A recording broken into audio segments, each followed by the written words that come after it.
नहीं, जैसे भी सुनने आ रहा है कि जेएमएम और कांग्रेस के बीच में कुछ ठीक चल नहीं रहा है, तो हो सकता है कि कांग्रेस अड़े अपने जो प्रत्याशी को लेकर, और जेएमएम भी जैसे कि लग रहा है कि अड़ जाए दो प्रत्याशी को लेकर, तो माले क्या करेगा, कांग्रेस के साथ जाएगा या जेएमएम के साथ में जाएगा? पर मुआवजा का तय किया गया जिसमें 220 करोड़ राज्य सरकार को जमा हुआ है राज्य सरकार के खाते में, और लगभग 1000 करोड़ का और आंकलन है कि और 1000। जैसे एक क्षेत्र अंगरपथरा है, अंगरपथरा में देखा जाता है कि वहाँ पर जो भी रैयत है, रैयत कभी पूरा गांव बैठा करता था, बसा हुआ था, अभी मात्र 2 परिवार वहाँ पर रहते हैं और बिना मुआवजे लिए हुए वहाँ से पूरा का पूरा गांव शिफ्ट कर गया दूसरे जगह और पूरा ज़मीन नीचे आग लगा हुआ है। कांग्रेस अपना प्रत्याशी दे चुका है, जेएमएम 2 प्रत्याशी दे चुका है, बीजेपी भी अपना प्रत्याशी दे चुका है, तो ऐसे में क्या आप लोग भी अब प्रत्याशी देने की सोच रहे हैं या फिर किसके साथ आप लोग को जाने का प्रोग्राम बना है? बोल रहे इंडिया गठबंधन के साथ जाएंगे, तो इंडिया गठबंधन में तो यहाँ पर देख रहे हैं 3 प्रत्याशी हो गए,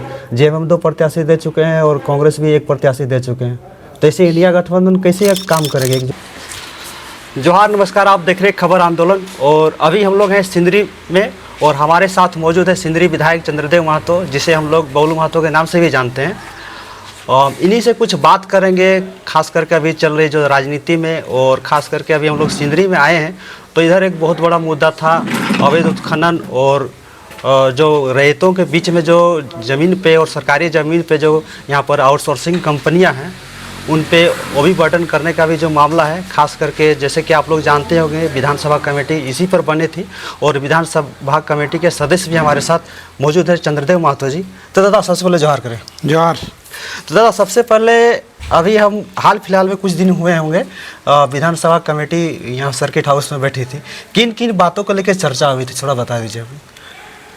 विधानसभा की विशेष समिति विशेष करके कोलियरी क्षेत्र में बीसीसीएल, ईसीएल, धनबाद जिले में, इनके संबंध में पहले से जो समिति को शिकायत मिला था उन शिकायतों को जिला में भेजा गया था, उस पर क्या कार्रवाई हुई उसकी समीक्षा करने और कुछ जगहों का जो नया शिकायत आया था उसका स्थल निरीक्षण के लिए आए थे। उसमें राज्य सरकार की ओर से जो काम करना था, अंचलाधिकारी को पारिवारिक सूची के माध्यम से रैयतों को मुआवजा दिलाने की प्रक्रिया हो, या फिर जो माइनिंग काम कर रहे कंपनी कर रही है किन किन प्लॉटों पर कर रही है और उसका मापी करवाने का सवाल हो, तो इन सारे चीज़ पर बात हुई, जिसमें मापी करवाने का एरिया 10 और 11 ये 2 का 1 महीने में पूरा करना है, कितने रैयती ज़मीन पर ओबी डंप हो चुका है इसका आकलन करना है, फिर उसके बाद मुआवजा भुगतान का प्रक्रिया को पूरा करना है। डीसी के पास जो सीएनटी परमिशन के लिए गया हुआ है वो परमिशन भी 1 महीना में पूरा करने की बात हुई, सहमति भी हुई। इसके अलावा और कई नए आवेदन आया जिसको दे करके गया है, फिर कमेटी रांची में बैठक करके उस पर समीक्षा करेगी, ज़रूरत होगा तो यहाँ के अधिकारी पदाधिकारियों को भी बुलाने का वहाँ काम करेगी। अच्छा दादा, और अभी भी देख रहे थे बहुत सारा वीडियो भी चला था, न्यूज़ में भी कंटेंट चला था कि आप लोग दामोदर में भी देख रहे हैं अतिक्रमण कर रहे हैं, अवैध उत्खनन कर रहे हैं, वो भी बर्डन हो रहा है कहीं ना कहीं, और दामोदर कहीं भी सिकुड़ता जा रहा है, जिसके कारण देख रहे हैं आसपास के इलाके में बहुत ही जल संकट भी आ रहा है। दामोदर का भी शिकायत मिला था समिति को, तो उसी का देखने के लिए भी स्थल पर गई थी। एक मोटा मोटी जो आकलन आया उसमें 3.5 एकड़ पर भौरा में हुआ है। इसके अलावा और पूरे जो झरिया अंचल में सभी का एक आकलन करके उसका मापी करा के रिपोर्ट देने के लिए कहा गया है समिति के द्वारा, तो वो भी लगभग 1 महीना में रिपोर्ट आएगा। तो ये स्थिति है। और रैयतों द्वारा जो मुआवजा का दावा किया गया था या फिर ज़मीन जिसका है, अद्यतन ज़मीन संबंधी कागजात जिनका नहीं है, उसके लिए सीओ के द्वारा कैंप भी लगाया गया था। कैंप में जो आवेदन आया उन आवेदनों पर भी 1 महीना में पूरा उसको करने का तय किया गया है समय सीमा। अच्छा, और एक बात ये सवाल उठता है, जैसे कि जो ओबी बर्डन जो कर रहे हैं यहाँ की आउटसोर्सिंग कंपनियाँ, और रैयतों के ज़मीन पर भी अतिक्रमण करके ओबी बर्डन किया गया, सरकारी ज़मीनों पर भी किया गया, तो क्या इसका मुआवजा के साथ साथ जो आउटसोर्सिंग के संचालक हैं उन पर कुछ कानूनी कार्रवाई भी की जा सकती है?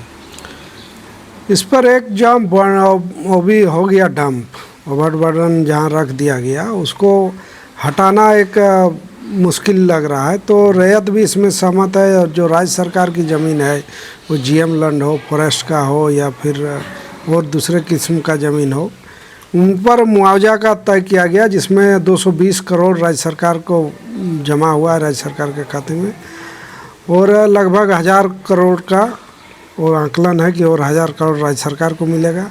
इसके अलावा रैयतों की ज़मीन जो ओवरबर्डन है उसका वही मापी ज़मीन पर स्थल पर संभव नहीं है, तो वो ISM से सहयोग ले करके उसको ड्रोन मैपिंग का भी बात उठी। हाँ, ड्रोन सेटेलाइट के इसे भी मापी का ही हुआ एक आकलन करने का, तो उसके बाद फिर उन लोगों को मुआवजा भुगतान किया जाएगा। मतलब जैसे कि आप बताइए 220 करोड़ सरकार में आ गया, सरकार के अकाउंट में, और अभी 1000 करोड़ आने की संभावना है। तो ये क्या सरकार के साथ सरकारी ज़मीन भी अतिक्रमित हुई और रैयतों की ज़मीन अतिक्रमित हुई, तो उनको किस हिसाब से रैयतों में बांटा जाएगा? नहीं, ये पूरा सरकार का पैसा है 220 करोड़, और सरकार को और 1000 करोड़ मिलने वाला है।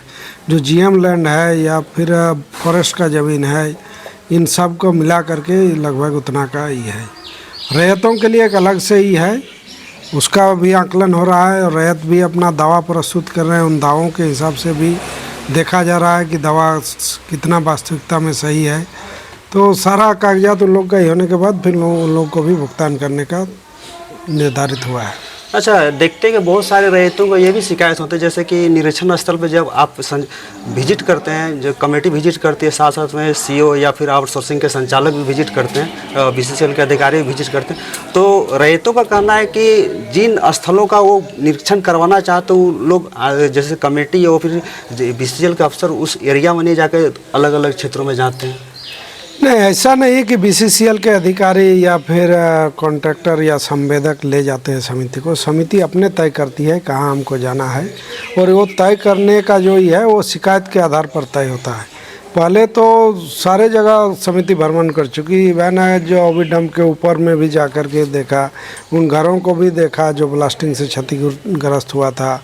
कई ऐसे लोगों को जहाँ जबरन शिफ्ट कर दिया गया, वैसे लोग जहाँ शिकायत आया था कि 1-2 ब्लास्टिंग से डेथ हो गया था, उन जगहों पर भी गया। कोई ऐसा जगह छूटा नहीं जहाँ शिकायत मिला। इधर हाल फिलहाल दामोदर नदी का सिर्फ शिकायत था, इसलिए दामोदर नदी गए थे। और दामोदर नदी ऐसा नहीं कि जहाँ पर देखा सिर्फ उसी का 3.5 एकड़ तक ही सीमित रह गया। झरिया अंचल में जितने हैं दामोदर नदी पर ओविडम, सारा का नदी क्षेत्र में यदि है तो उसका मापी करा करके उसका रिपोर्ट देने के लिए कहा गया है। जैसे एक क्षेत्र अंगर पथरा है, अंगर पथरा में देखा जाता है कि वहाँ पर जो भी रैयत है, रैयत कभी पूरा गांव बैठा करता था, बसा हुआ था। अभी मात्र 2 परिवार वहाँ पर रहते हैं, और बिना मुआवजे लिए हुए वहाँ से पूरा का पूरा गांव शिफ्ट कर गया दूसरे जगह, और पूरा ज़मीन नीचे आग लगा हुआ है। तो वहाँ पर आप लोग क्या विजिट किए हुए थे उस एरिया में? उस समिति का आया था, चूँकि वो अधिग्रहण क्षेत्र बताया गया था हमको, जहाँ तक जानकारी याद आ रहा है। तो उस आवेदनों पर क्या कार्रवाई हुआ, फिर जब समिति का बैठक होगा उस पर हम लोग देख लेंगे। ज़रूरत होगा तो वहाँ भी समिति विजिट करेगी। तो समिति क्या इस बार जो भी होगा, अब जैसे क्या बताएं कि अब रांची में इसकी बैठक होने वाली है? रांची में हर एक महीना बैठक होती है। पदाधिकारियों को ज़रूरत होने उस पर बुला करके जो अपडेट रिपोर्ट लिया जाता है। अपडेट रिपोर्ट जो आता है, उस रिपोर्ट का भौतिक सत्यापन के लिए समिति फिर स्थल में आती है कि जो रिपोर्ट दिया गया सही मायने में उतना काम हुआ नहीं हुआ। तो ये 1 महीना में फिर समिति का बैठक होगा, उसमें फिर पदाधिकारियों को बुला करके उसको रिपोर्ट लिया जाएगा, जो दिया गया निर्देश उस पर कितना अमल हुआ। तो जानकारी के बाद फिर स्थल निरीक्षण का प्रोग्राम ज़रूरत होगा तो समिति करेगी फिर। अच्छा, कुछ रैयत तो ऐसे भी हैं जो कि अपना सारा कागज पत्र दिए, एप्लीकेशन दिए, उन लोगों को लग रहा है कि कुछ कार्रवाई नहीं हो रहा है। तो ऐसे में आप रैयतों को क्या कहना चाहेंगे? जो समिति के पास आवेदन आया है, सारे आवेदनों को जिला में भेज दिया गया है। BCCL के पास भी वो है, वो लिस्टेड भी हुआ है। उसको क्या कमी है नहीं कमी है, वो ज़िले में जा कर के जो एक कमेटी बना है जिसके अध्यक्ष AC हैं, उनसे भी लोग जाके संवाद कर सकते हैं, पूछ सकते हैं कि क्या कार्रवाई हुआ नहीं हुआ, क्या और डॉक्यूमेंट का ज़रूरत है। तो ये सब रैयत चाहे जो प्रभावित हैं वो लोग जाके अपने भी देख सकते हैं। वैसे समिति के पास फिर यदि आता है जो कुछ नहीं हुआ तो समिति फिर उस पर आगे संज्ञान लेने का काम करेगी। अच्छा दादा, और एक सवाल, जैसे इस समिति से हट के एक सवाल है, जैसे कि राज्यसभा चुनाव भी चल रहा है, तो देख रहे हैं कि आप लोग भी प्रत्याशी देने की बात चल रही थी, अखबारों और विभिन्न मीडिया से सूचना मिल रही थी। अब देख रहे हैं कि कांग्रेस अपना प्रत्याशी दे चुका है, जेएमएम 2 प्रत्याशी दे चुका है, बीजेपी भी अपना प्रत्याशी दे चुका है। तो ऐसे में क्या आप लोग भी अब प्रत्याशी देने की सोच रहे हैं या फिर किसके साथ आप लोग जाने का प्रोग्राम बना रहे हैं? नहीं, हम लोग तो चाहेंगे कि इंडिया गठबंधन एकजुट होकर के रहे, लेकिन चूंकि यदि कुछ ही बातें आ रही है जो देख रहे हैं, तो माले सक्षम नहीं है अपना प्रत्याशी देने के लिए, क्योंकि इसका प्रत्याशी का नॉमिनेशन के लिए 10 विधायक का ज़रूरत है, जो कि माले के पास अकेले नहीं है उतना ही। तो प्रत्याशी देने का ऐसा हम लोग को नहीं लगता कि अब संभव हो पाएगा। तो आप जैसे बोल रहे हैं इंडिया गठबंधन के साथ जाएंगे, तो इंडिया गठबंधन में तो यहाँ पर देख रहे हैं 3 प्रत्याशी हो गए, जेएमएम 2 प्रत्याशी दे चुके हैं और कांग्रेस भी 1 प्रत्याशी दे चुके हैं। तो ऐसे इंडिया गठबंधन कैसे काम करेगा एकजुट होकर? हम लोग का पार्टी का मीटिंग में आगे का तय होगा, 13-14 को मीटिंग है, उस पर तय होगा, या फिर संसदीय दल के जो नेता है वो आगे का तय करेंगे। नहीं, जैसे भी सुनने आ रहा है कि जेएमएम और कांग्रेस के बीच में कुछ ठीक चल नहीं रहा है, तो हो सकता है कि कांग्रेस अड़े अपने जो प्रत्याशी को लेकर, और जेएमएम भी जैसे कि लग रहा है कि अड़ जाए 2 प्रत्याशी को लेकर। तो माले क्या करेगा, कांग्रेस के साथ जाएगा या जेएमएम के साथ में जाएगा, या फिर जैसे कि क्रॉस वोटिंग में देखा जाता अधिकतर होता है, तो क्रॉस वोटिंग का भी की संभावना देख रहे हैं इस बार होने वाली है? उस पर अभी बोलना हमको लगता है जल्दबाजी होगा। जब तक नॉमिनेशन वापस लेने की प्रक्रिया पार नहीं होता है, तब तक स्पष्ट नहीं हो पाएगा कौन प्रत्याशी हैं और किस दल से हैं। वो सब पार हो जाएगा तब स्थिति क्लियर होगा, और उसके बाद ही पार्टी का भी मीटिंग है, चाहे विधायक दल के जो नेता है जो उनको अधिकृत किया गया है उनका निर्णय ही आगे हम लोग ही करेंगे। अच्छा, अभी आप माले क्या सोच रहे हैं, माले प्रत्याशी दे रहे हैं या फिर नहीं? अब संभव नहीं है प्रत्याशी देना, चूँकि 10 विधायक का ये करना संभव नहीं। आप लोगों ने जैसे बात किया था कि मुख्यमंत्री जो आएंगे तो हम मुख्यमंत्री लोग का गठबंधन से एक अनुरोध था, मांग था कि चूँकि हम लोग सरकार में एक सहयोगी के रूप में है, और एक झारखंड के आवाज़ के रूप में विनोद सिंह का एक अच्छा ही रहा है, तो यह था कि यदि उनको भेजा जाता है तो झारखंड के बात को संसद में रखने के लिए मैंने बहुत ही अच्छा वो रख पाते, क्या कर पाते। तो इस नाते चूँकि गठबंधन में हम लोग का कोई ऐसा शर्त भी नहीं है और कोई मांग भी नहीं रहा गया, तो एक अनुरोध था कि माले को उसमें दिया जाए, माले में विनोद सिंह को उनको राज्यसभा भेजा जाए, ये हम लोग का अनुरोध था। ये थे हमारे साथ सिंदरी विधायक चंद्रदेव महतो जी, और इनसे बात कर ले विधानसभा कमेटी को लेकर जो रैयतों के जो सवाल जवाब थे उनसे हम लोग, जो भी रैयतों का सवाल था उनसे अभी रूबरू हो चुके हैं, और ख़ास करके अभी राज्यसभा चुनाव भी चल रहा है तो उनके लेकर भी सवालों का हम जवाब ले चुके हैं। तो आशा करते हैं जो भी होगा राज्यसभा देखना दिलचस्प होगा। तब तक बने रहिए खबर आंदोलन के साथ।